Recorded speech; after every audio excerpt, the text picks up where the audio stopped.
This presentation focuses on how wetlands, streams, and rivers are being restored from constructed impoundments on the Yaqan hunting grounds near Creston, British Columbia, in Canada. You'll see why after over constructing 1,400 dams, I now work to remove them. Let's talk about impoundments for a moment. An impoundment is designed to create a large area of shallow water that will improve habitat for waterfowl. An impoundment is built by constructing a dam or a dike around a level area of ground. The red-colored polygon outlines an impoundment that was constructed on the Wallkill National Wildlife Refuge in New York.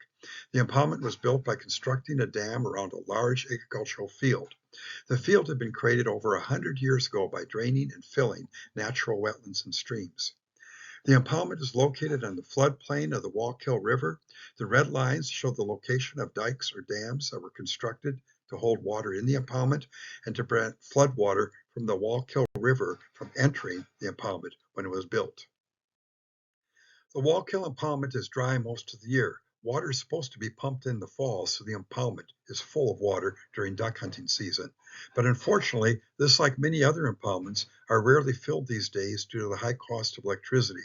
Once pumping stops, the impoundment dries quickly because the basin contains areas of sand texture soil that act like a large drain. The blue lines show the locations of ditches that were dug around the outer perimeter of the impoundment. The U.S. Fish and Wildlife Service dug these ditches to prevent the constructed dams from flooding neighboring property. But unfortunately, these ditches outside of the dams are draining water from the impoundment because they intercept a thick layer of sand underlying the dams in the impoundment basin. Notice a pool of water in the upper left corner of the impoundment. This area contains water because the builders dug deep at this location to obtain soil for building the dam. The deep depression intercepted groundwater. Often the only water you see in an impoundment is where soil was dug out to build the dam. This drawing shows a typical floodplain prior to the construction of an impoundment. Impoundments are generally built on large areas of land along streams or rivers where the slope is less than 2%. Impoundments are designed to create large areas of water by inundating fields, natural wetlands, drained wetlands, streams, and even forests.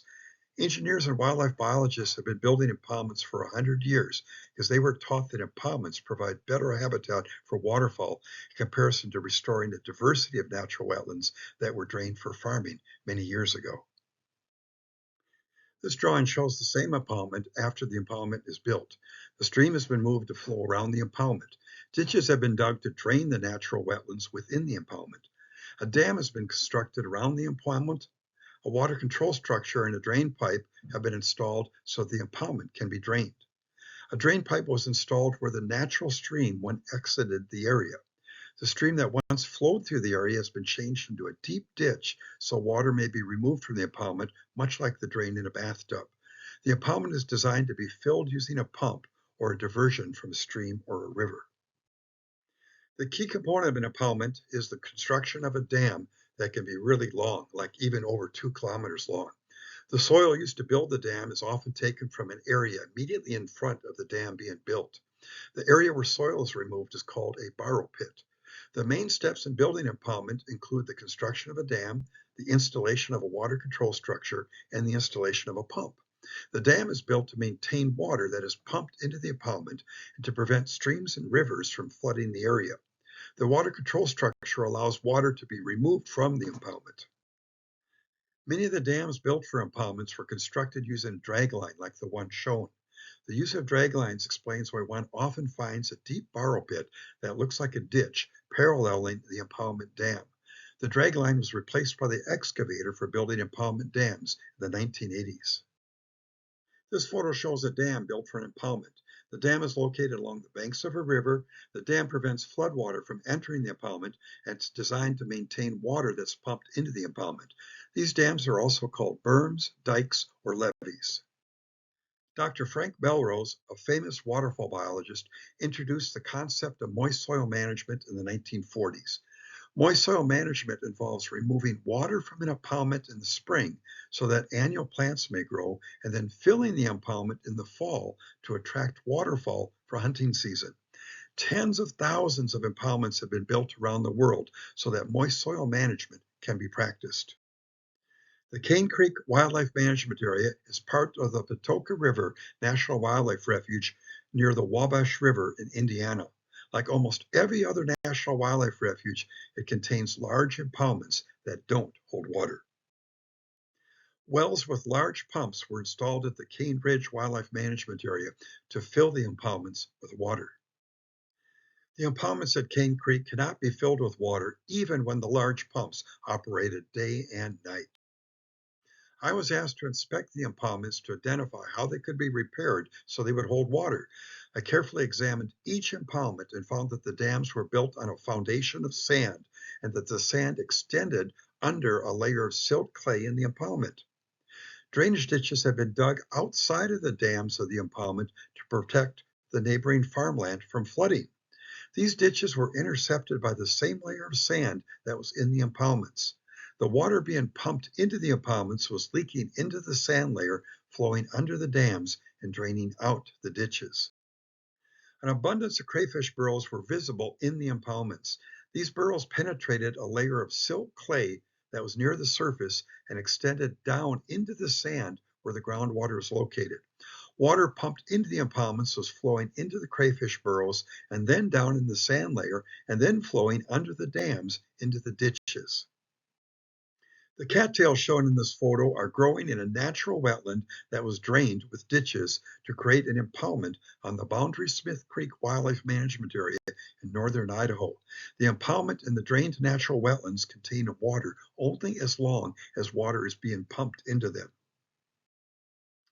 I'm now going to show how wetlands, streams, and rivers are being restored by decommissioning large constructed impoundments near Creston, British Columbia, Canada, on the First Nations Lower Kootenay Band Reserve, which borders Idaho in the United States.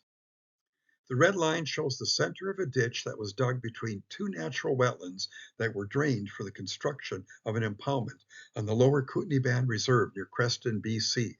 The ditch was dug with a sinuous shape so it appeared like a stream. This type of ditch is called a level ditch. Level ditches were designed to create narrow areas of open water in an impoundment.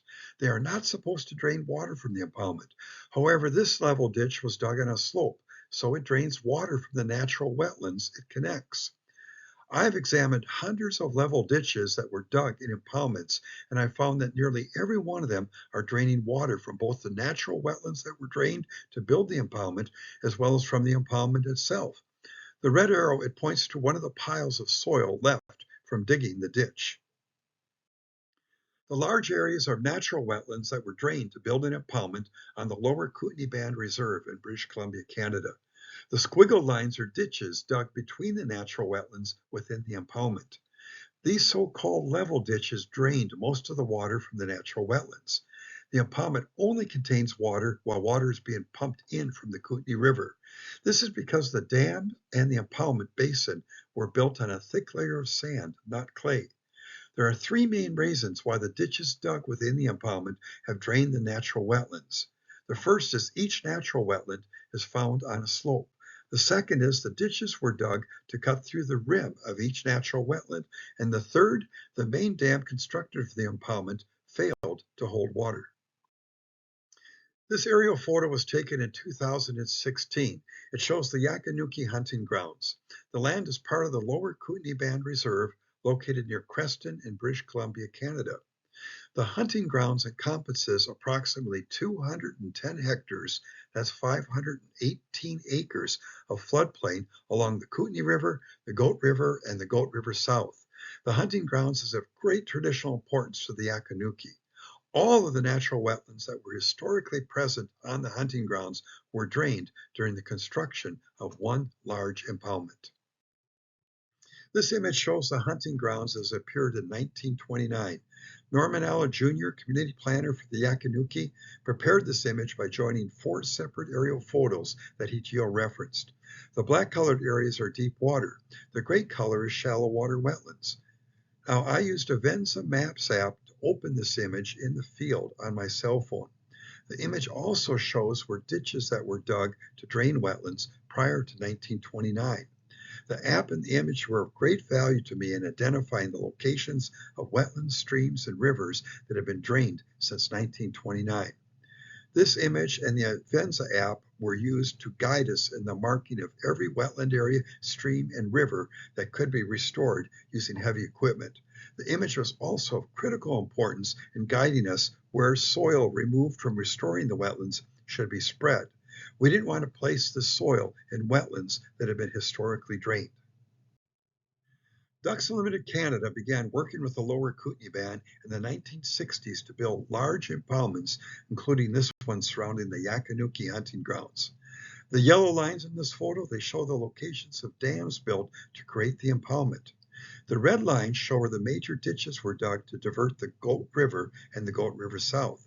The blue lines show sections of each river that were cut off by the construction of the dams. What is not shown are the hundreds of ditches that were dug at the same time to drain the natural wetlands that were within and surrounding the hunting grounds. This is an engineering design for the hunting grounds. It shows where the diversion of rivers and the construction of dams was planned. The orange-colored rectangles show where large islands were built in the natural wetlands that were being drained. The solid orange lines show where deep and wide ditches were dug to move the rivers. The faint orange-colored dashed lines show where ditches were planned to drain the natural wetlands.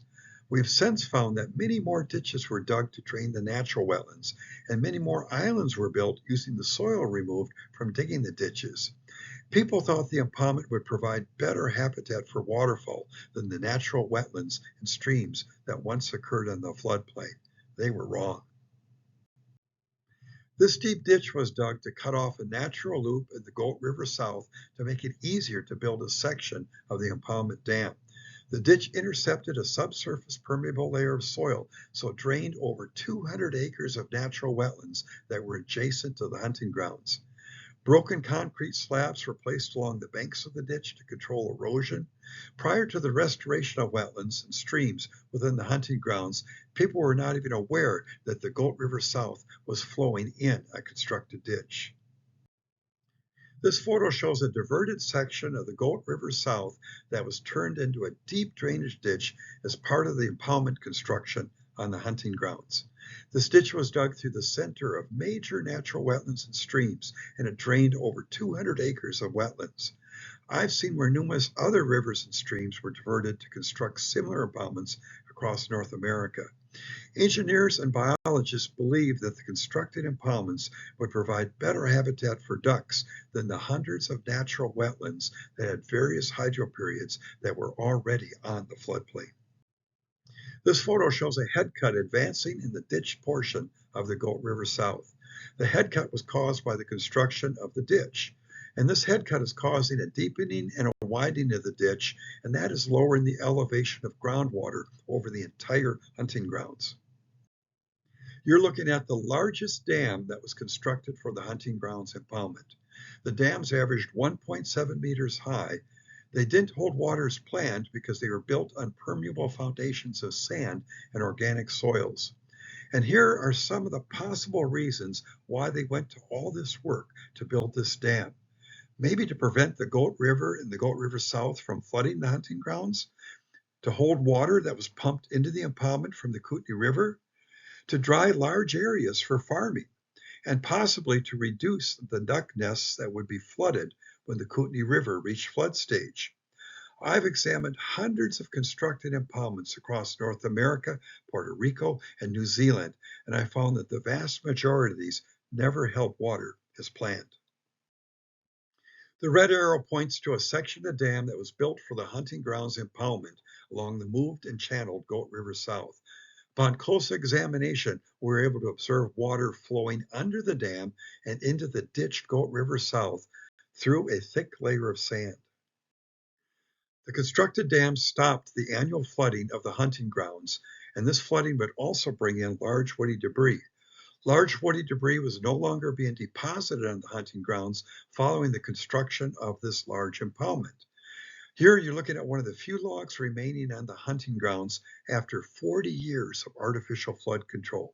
The annual addition of wood to the natural wetlands was of critical importance to turtles for basking, waterfowl for loafing, and fish for hiding.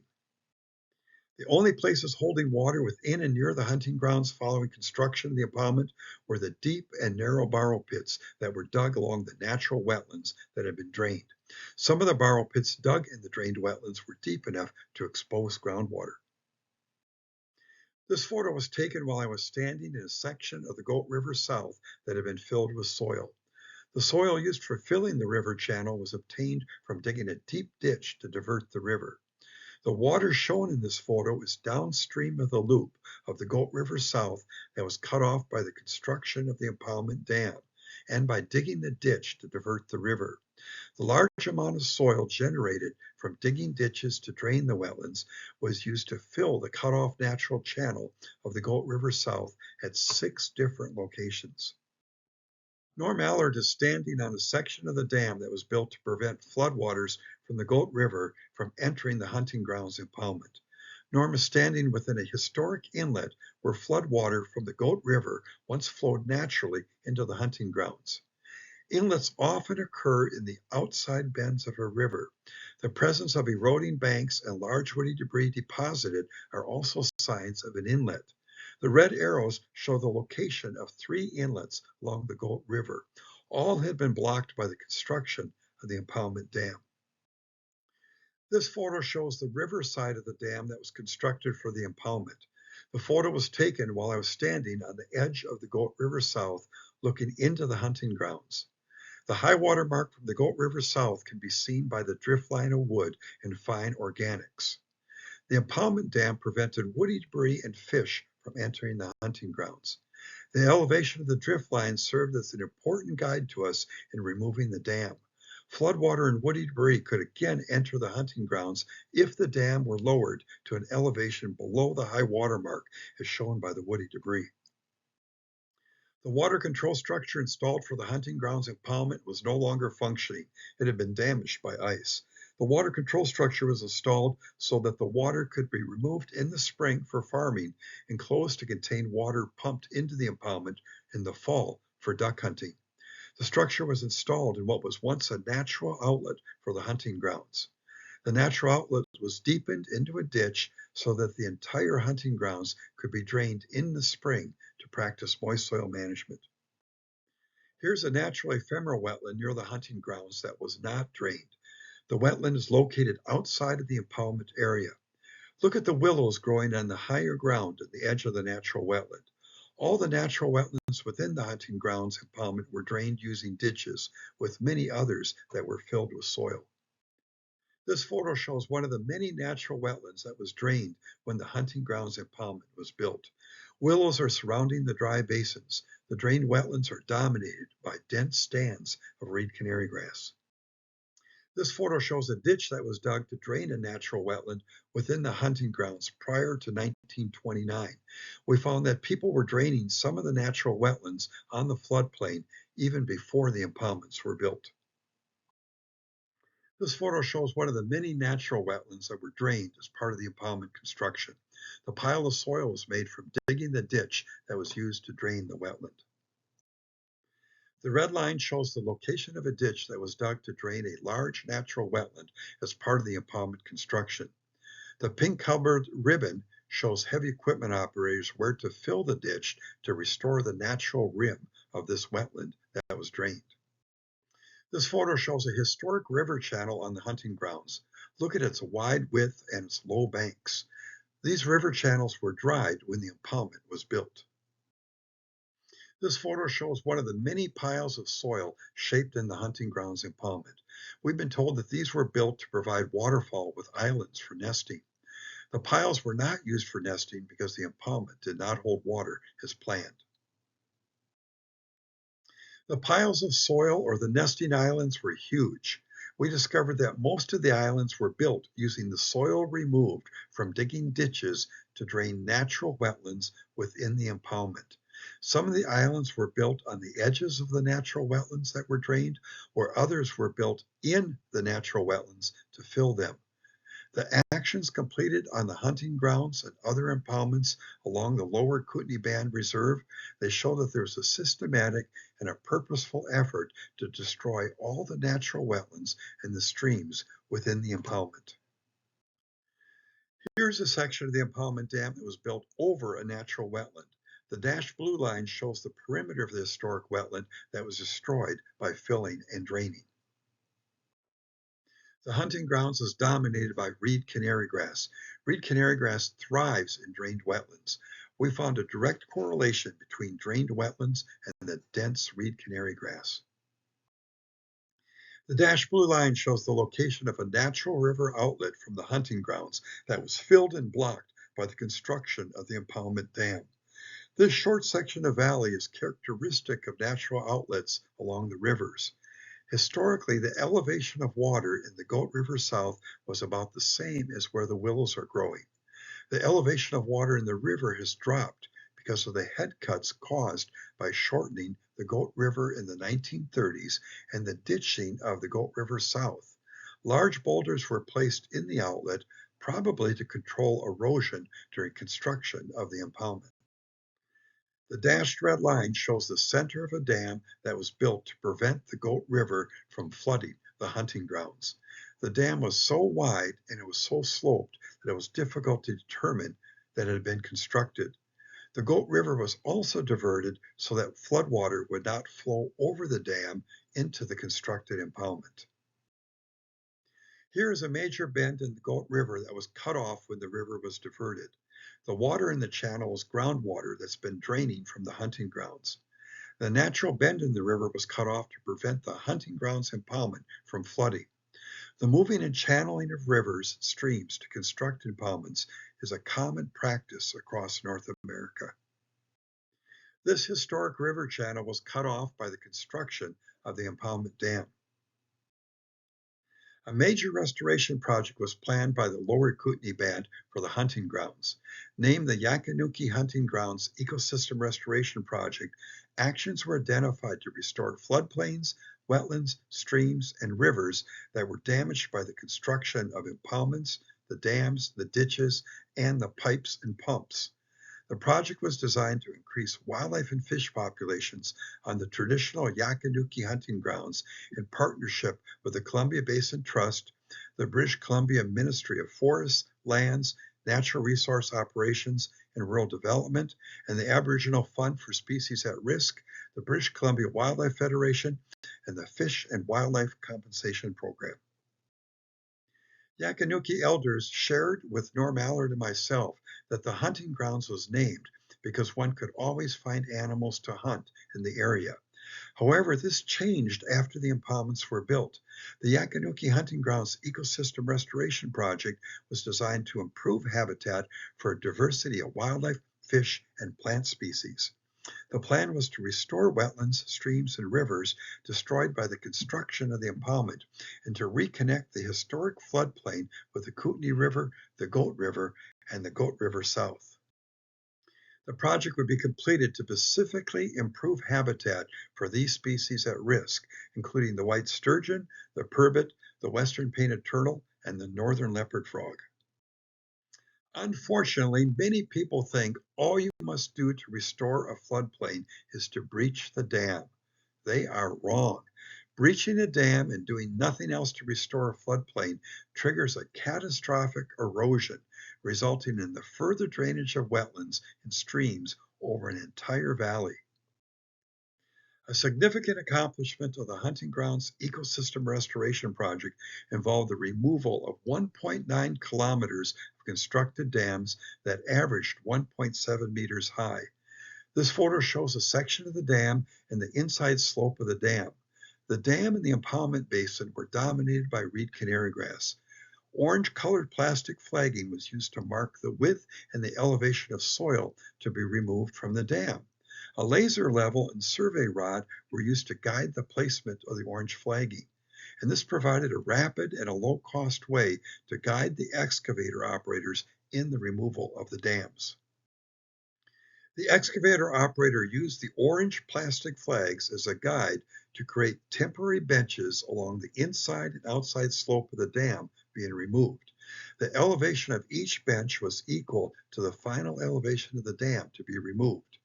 The temporary benches served as a visual guide. They allowed the operator to rapidly remove sections of the dam that were about 30 meters long before we would check the elevations using a laser.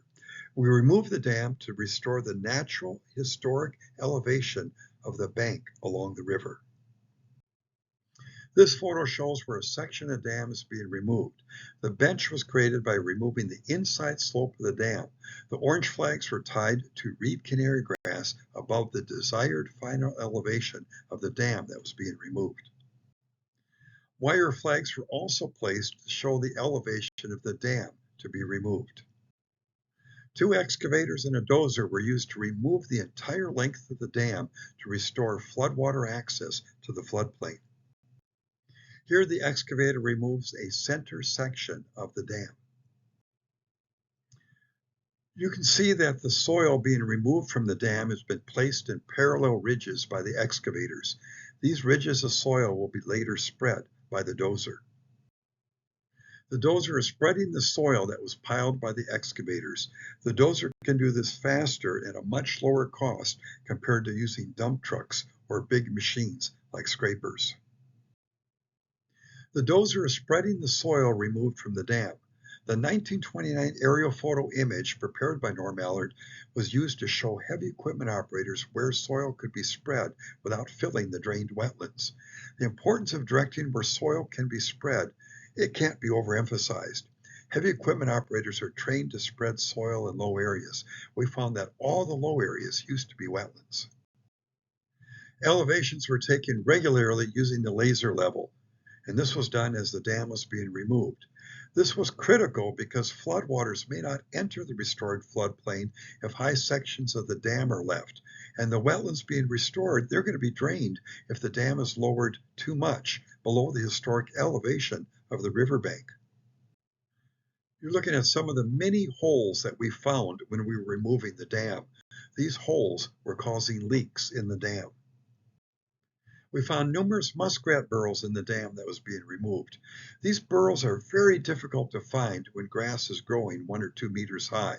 Now, these burrows were going through the dam and were preventing the dam from holding water. This photo shows the foundation of the dam after a section is removed.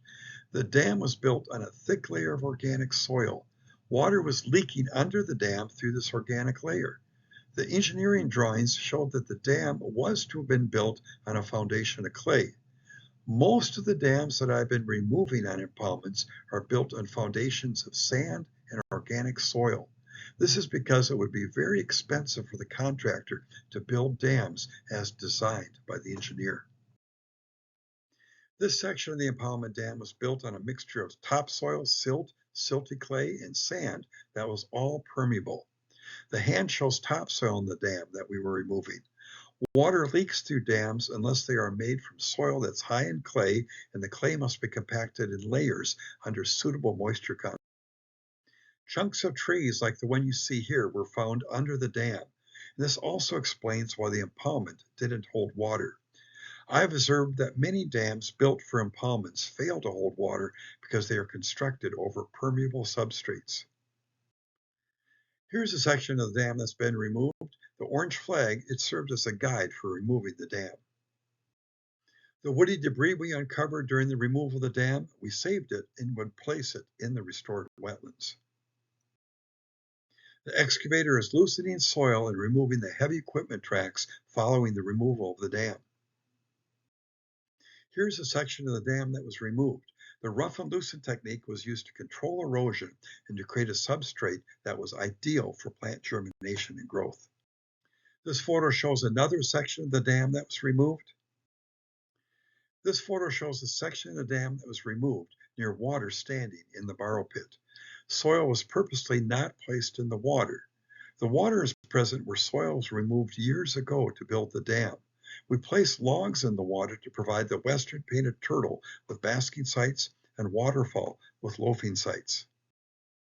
Many small ephemeral wetlands were built over places where the dam was removed. One of the main actions taken to restore the hunting grounds was to return annual flooding from the Kootenay River, the Goat River, and the Goat River South. This annual flooding would fill the wetlands and streams and provide the rare burbot and the rare white sturgeon with foraging and breeding habitat. The historic location of each inlet and outlet were identified using aerial photos and from an on-the-ground examination of the area. Here, Norm Allard uses a GNSS unit to determine the elevation of a historic inlet so that annual floodwaters could be made to return to the hunting grounds. Restored wetlands that are annually inundated by floodwaters can be expected to become perennial, while the wetlands that are not inundated will be ephemeral. Here, the excavator is being used to restore a natural inlet that will carry floodwater from the Goat River into the hunting grounds. The inlet is being restored at the upper edge of the hunting grounds so that floodwater may flow downhill and inundate the restored wetlands and streams.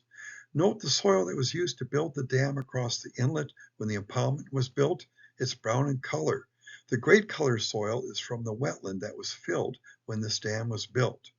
I was on site 100% of the time supervising construction. Norm Allard was on site daily working with me to design and to direct the project. The width of the inlet was made to match the width of the natural stream channels that had been cut off by the construction of the impoundment dam. The elevation of the restored inlet was set so that floodwater from the Goat River would flow into the hunting grounds every year. The elevations of the outlets were set so that floodwater would fill the restored wetlands and streams and then remain in the restored wetland basins when the floodwater receded. The restored inlet was shaped to be level in cross-section and along its length. This was done so there wouldn't be any erosion. The water would flow in a sheet-like pattern over the inlet, and we would have no head cuts forming. A dozer was used to spread the soil removed from building the inlet, the center of the inlet being restored as shown by the dashed blue line. The banks of the restored inlet are sloped after the stream channel is dug. We uncovered gravel during construction of the inlet. This gravel had been brought in years ago so that the trucks transporting soil to build the impoundment dam would not get stuck driving across the drained and filled wetland areas.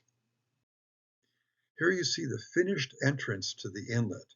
The Goat River will now inundate the hunting grounds when the elevation of the river rises only 25 centimeters. The elevation of the inlet is critical to the success of the project. If it's set too high, floodwater will not enter the floodplain. If it's set too low, it can act like a drain to remove water from the restored wetlands on the floodplain. Here's where another inlet was restored to provide a way for floodwater to enter the hunting grounds. The inlets were shaped to resemble wide streams with low banks. Sedges and cottonwood trees are growing in this restored inlet 1 year following construction. There's no erosion because the stream channel was built wide and level with low sloping banks. Here's Ted Crane. He was one of the excavator operators. Ted said that this was the most important project he had ever helped build in over 40 years of operating heavy equipment. He was excited that the wetlands and the streams being restored would provide habitat for the burbot because he used to fish for burbot when he was a child. Outlets were restored to serve as spillways where floodwater could leave the hunting grounds without causing erosion. The outlets are short sections of stream that flow under flood conditions. The elevation of the outlet is set so that floodwater that fills the restored wetlands and streams does not drain out when the floodwaters recede. Here the excavator begins construction of an outlet by digging a trench through the impoundment dam. The trench is placed on a gradual slope of 1.5%. The elevation of the outlet is critical to the success of the project. If it's set too low, the outlet will act like a ditch and quickly drain floodwater from the restored wetlands and streams on the floodplain. The narrow trench is widened so that water may flow over the outlet in a sheet-like pattern. The elevation of the outlet is set to be approximately 20 centimeters lower than the elevation of the restored inlets. The outlet was not placed where the drain pipe had been removed. This is because a deep ditch had been dug to drain the impoundment where the drain pipe had been installed, and an outlet built at this location would have been much too low and on too steep of a slope. There would have been erosion and eventual drainage of the hunting grounds. The outlet is widened and made with gradual sloping banks. The location of this outlet is the same as where an outlet was visible on a 1929 aerial photo. Gradual slopes are placed on the banks of the outlet. Water will leave the hunting grounds by flowing out this restored outlet into the Goat River South. The historic connection was visible as a narrow valley along the Goat River South. The construction of the impoundment dam had obliterated the stream that had been the historic outlet. Measures were taken to prevent head cuts from forming in the outlet, as these could have drained to the restored floodplain. To prevent head cuts from forming, the channel was built wide and it was placed on a gradual slope. Frequent elevation readings were taken during construction, and rock was embedded in the ground to armor the steeper slopes so they would not erode. Rock embedded in the ground was used to armor the steep slope where water flows from the restored outlet into the Goat River South. The rock is embedded into the ground to control erosion to prevent head cuts from forming. The current elevation of the Goat River South is much lower than it was historically. This explains why there was a steep slope between the outlet channel and the Goat River South. Here's how the rock armoring appears 1 year after construction. No erosion is occurring in this outlet. Norm Allard is using a Trimble GNSS unit to check the elevations in an outlet that were constructed the year before. The outlet area where the dam was removed is now growing a diversity of aquatic plants. Fish and large woody debris that were blocked by the impoundment dam can now enter the restored floodplain, which is the hunting grounds. Pipes installed for the impoundment were removed as part of the restoration project. Here, a drain pipe and water control structure are being removed. The pipe that moved water from the pump to the impoundment was also removed. A wide and deep trench was dug perpendicular to where each pipe passed under the dam. This allowed us to locate and remove other pipes that had been buried in the dam. A core trench was dug perpendicular to the pipes that were removed. This core trench extended down through the dam into a thick layer of clay. The trench showed where the dam had been built over topsoil and sand, explaining why they did not hold water. Soil and clay was placed in each trench and compacted in layers to prevent water from flowing along the path where the pipe had been buried in the dam. Here, the soil that was used to block the natural channel of the Goat River South is being removed by using a John Deere 210G excavator. The 1.15 kilometer loop in the Goat River South that was cut off when the impoundment dam was constructed was reconnected by removing 4 dams that were built to block the entrance and the exit of this river loop.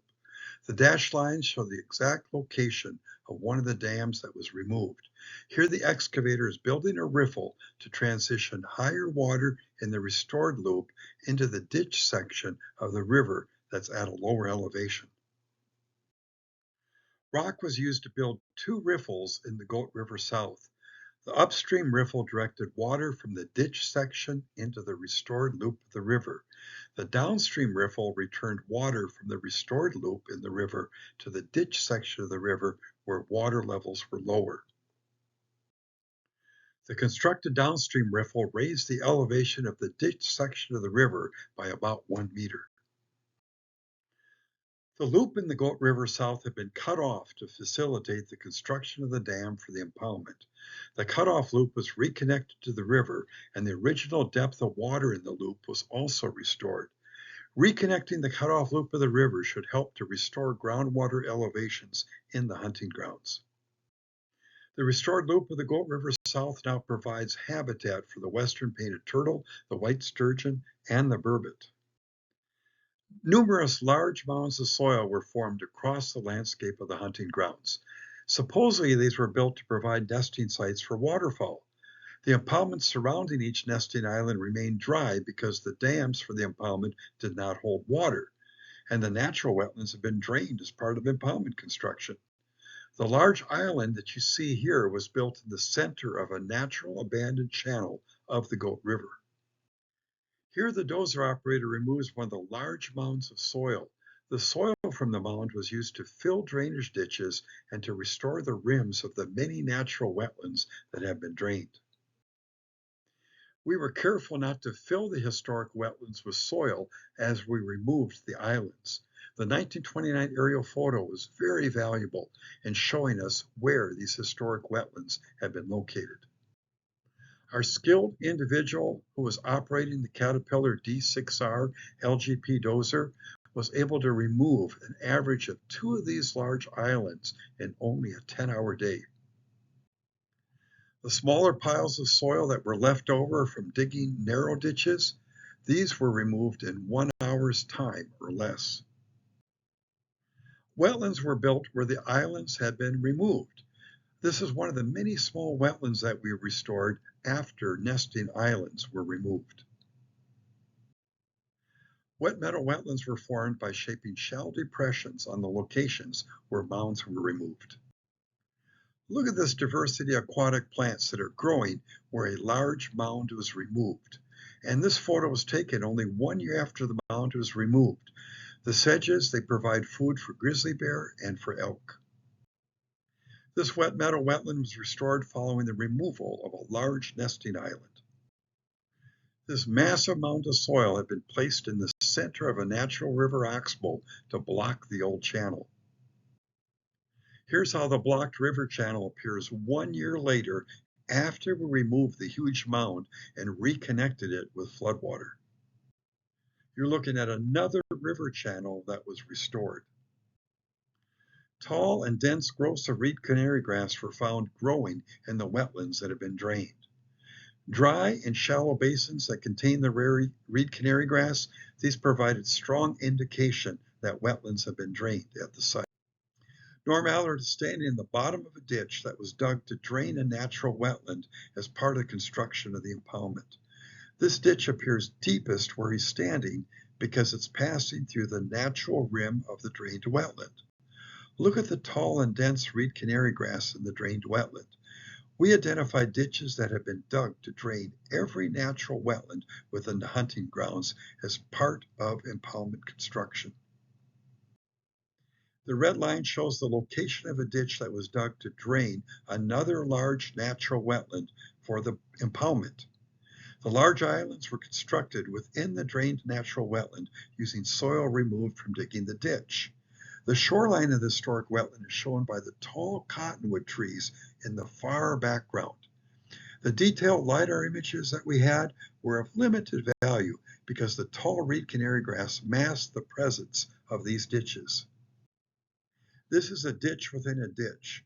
A narrow ditch was dug by beaver in the bottom of a wide ditch that was dug by humans to drain a natural wetland in the impoundment. We found that beaver often dug canals along the length of human-dug ditches. The beaver channels were deeper and they resulted in further drying of the wetlands that were originally drained by humans. We found the best way to identify drained wetlands was to examine areas on the ground. This red line shows the center of a ditch that was dug to drain a natural wetland for the impoundment. The ditch drained water into a natural stream channel. We identified ditches by the presence of islands, straight lines, and low places or notches along the banks of streams that we had been walking along. Colored plastic ribbons were used to show heavy equipment operators the center location of ditches that we wanted to fill. The red dashed line shows a ditch that we're going to disable. The orange plastic flags show the excavator operator where to build a groundwater dam to disable this ditch. Here the excavator operator begins the restoration of a drained wetland by removing vegetation and topsoil from the ditch that's going to be filled. Plants and topsoil removed from an area approximately 10 meters either side of the center of the ditch to be filled. Reed canary grass and its roots were also removed and buried from each wetland area being restored. The topsoil was also removed and not placed back in the restored wetland because the reed canary grass had seed and roots that could regerminate. The excavator has removed the reed canary grass and topsoil from one side of the ditch to be filled. This is two ditches in one. The narrow beaver dug canal is in the center of the much wider ditch that was dug by humans. The next step in restoring the wetland involved building a groundwater dam at right angles across the ditch. The ditch is shown by the red arrow. The purpose of the groundwater dam is to control the flow of water in soil beneath the ditch and the flow of water in the filled ditch. The groundwater dam is built where the natural rim of the historic wetland had been located. The pink wire flags show the operator where to begin and end digging the trench for the groundwater dam. The trench is dug deep into a dense layer of clay. Note the roots that were severed by digging the core trench for the groundwater dam. Soil that's high in clay is placed in the core trench in 15-centimeter thick layers. Each layer is compacted using the bucket on the excavator. It takes time to fill the core trench with clay and to compact each layer of clay. The clay used to fill the trench, we obtained it from the basin of the wetland being restored. Here the excavator operator uses the weight of the machine to compact the upper layers of clay being placed in the core trench. The dozer is used to move soil high in clay towards the excavator. The dozer also shapes a natural appearing basin and rim for the wetland while supplying the excavator with the soil needed to fill the ditch. It is very important that one excavates basins if you want water to remain after the floodwater recedes. This is because the elevation of the inlet is only 20 centimeters higher than the outlet. When floodwater recedes, a layer of water only 20 centimeters deep will remain unless there are depressions on the floodplain. The excavation also removes the thick accumulation of reed canary grass that has filled the drained wetlands with organics over time. The ditch has been filled and the natural rim surrounding the wetland basin has been restored. This photo shows a natural wetland restored within the impoundment. The yellow flower is called bidens that was saved to provide habitat for pollinators. The borrow pits for soil was removed to fill the ditches were also shaped into wetlands. This small wetland was made from a borrow pit. It's only 1 year old. Large woody debris was placed in restored wetlands and streams to provide the western painted turtle with basking sites, waterfowl with loafing areas, and the great blue heron with perches. Woody debris was placed in and around the restored wetlands to provide wildlife and fish with places to hide. The large woody debris will provide fish with cover when the wetland fills.